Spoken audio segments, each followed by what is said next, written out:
प्यार जब दिलों के बीच होता है तो खुदा भी मुस्कुराता है, लेकिन जब वही प्यार जात पात की दीवार से टकराता है तो इंसानियत लहूलुहान हो जाती है। ये कहानी है एक ऐसे समाज की जो 21वीं सदी में तो आ गया, पर सोच अभी भी सदियों पीछे छूट गई है।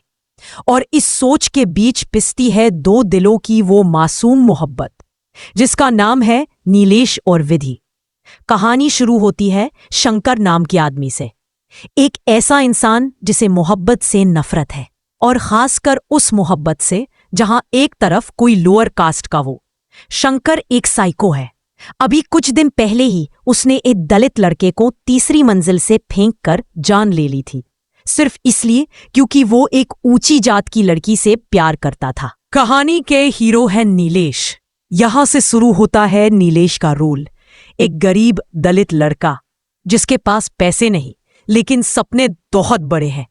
घर चलाने के लिए शादियों में ढोल बजाता है, पर मां चाहती है कि बेटा वकील बने, बेटा जो समाज की जुबान में बोले और अन्याय के खिलाफ लड़े। नीलेश का एडमिशन भोपाल के एक लॉ कॉलेज में हो जाता है। प्रिंसिपल को पता है ये लड़का दलित है, पर नीलेश कहता है मैं यहां पढ़ने आया हूं, राजनीति करने नहीं।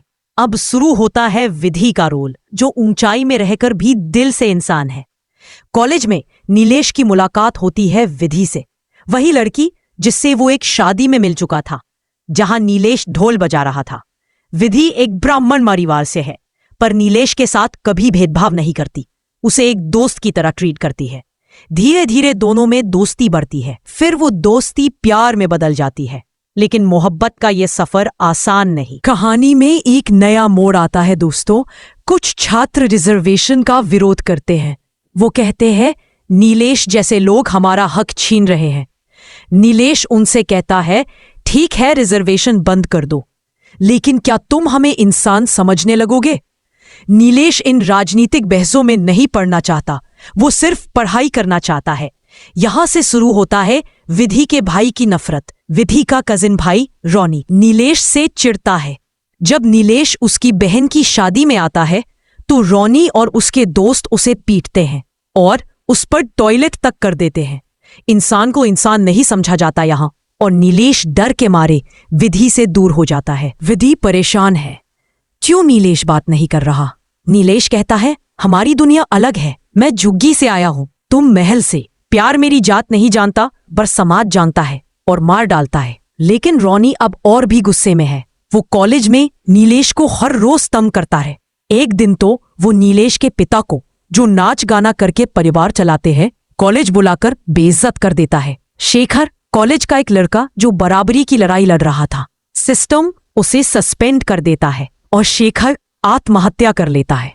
नीलेश टूट जाता है। अब वो समझता है कि लड़ाई अकेले नहीं लड़ी जा सकती। विधि के घर वालों को लगता है अगर ये प्यार सामने आया तो इज्जत चली जाएगी। वो शंकर को सुपारी देते हैं नीलेश को खत्म करने की। शंकर वही शंकर जो ऐसे प्यार को अपने हाथों से मिटा देता है। लेकिन इस बार कहानी बदल जाती है। शंकर जब नीलेश को मारने जाता है तो नीलेश उसे बुरी तरह हरा देता है। सच सामने आता है।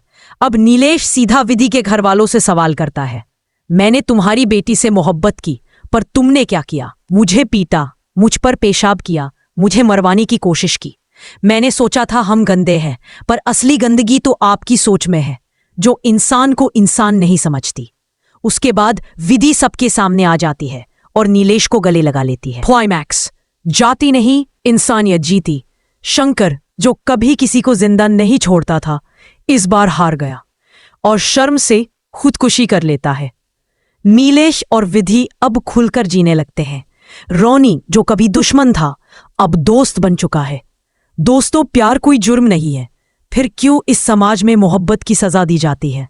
जाति एक शब्द जो किसी को भगवान बना देती है और किसी को पैर छूने लायक भी नहीं छोड़ती।